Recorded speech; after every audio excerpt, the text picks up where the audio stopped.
2,000 years ago, the city of Madurai stood at the center of a highly sophisticated civilization in southern India. Long before the great empires of Europe reached their peak, the Pandyan kingdom had already established a dominant maritime presence, leveraging its position on the tip of the subcontinent to connect Indian goods with Mediterranean markets.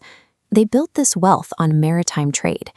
The Pandyas harvested pearls from the Gulf of Mannar, exporting them directly to the Mediterranean. Records show their trade indices even reached the court of the Roman Emperor Augustus, linking the southern tip of India to the Roman economy. Recent archaeological digs at sites like Kiladi have uncovered the physical remnants of this vast and lucrative trade. Excavators have unearthed brick structures, port embankments, and industrial-scale bead workshops, proving that Pandyan cities were organized manufacturing centers with global reach. But accumulating this much wealth made the kingdom a constant target.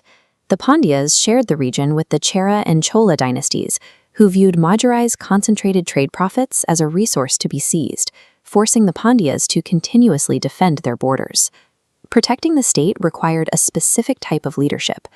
Early rulers, like King Mudukudumi Peruvaludi, consolidated power by aligning military strength with religious authority. He sponsored numerous Vedic rituals and distributed land grants to scholars, building a political foundation that tied royal authority to religious tradition. This image shows ancient copper plate inscriptions, known as the Velvikudi grants.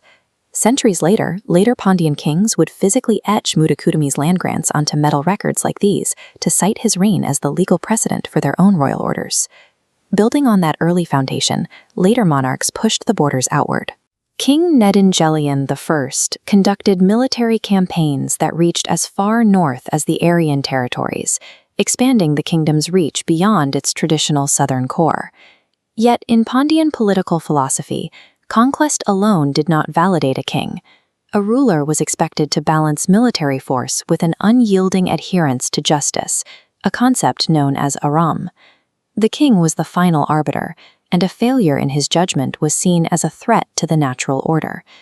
The pressure of maintaining that rigid standard led to the kingdom's most significant internal disaster.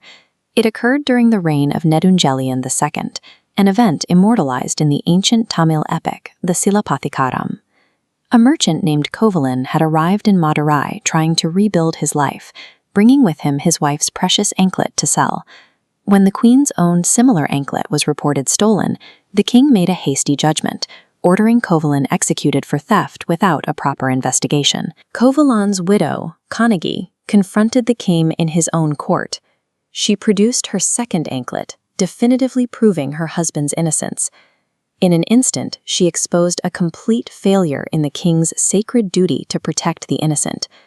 The realization that he had unjustly executed an innocent man caused the king to die of remorse on the throne.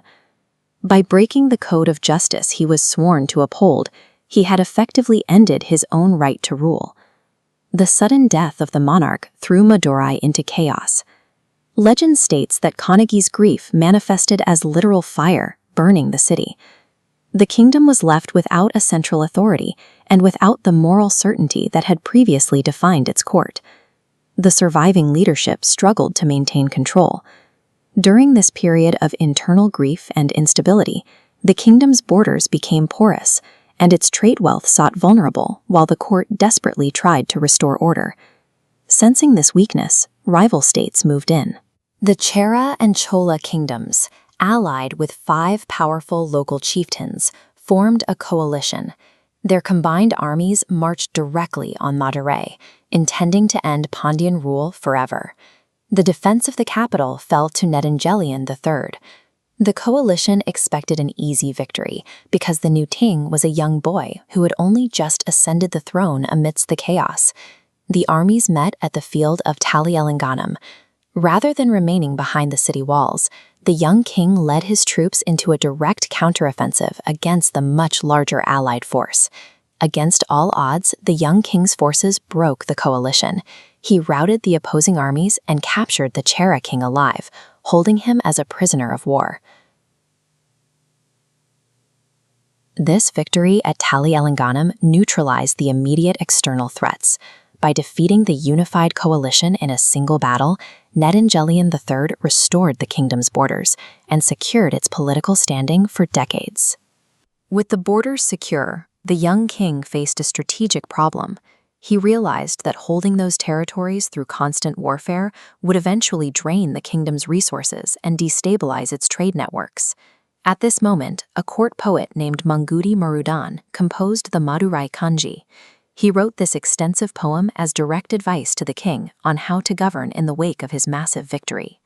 The poem suggested a shift in the kingdom's focus. Mangudi Marudan urged the king to move away from martial expansion and instead invest the state's wealth into peace, agricultural development, and the support of scholars. The king followed this advice. This shift in state funding supported a growing network of poets, whose hundreds of lyrics and epics now define the earliest records of Tamil history, moving the focus of the court from the battlefield to the library. By prioritizing culture over conquest, these kings etched their history into the language and literature of their people. They ensured their legacy would outlast any physical border. It proved an empire of words is far harder to destroy than an empire of swords.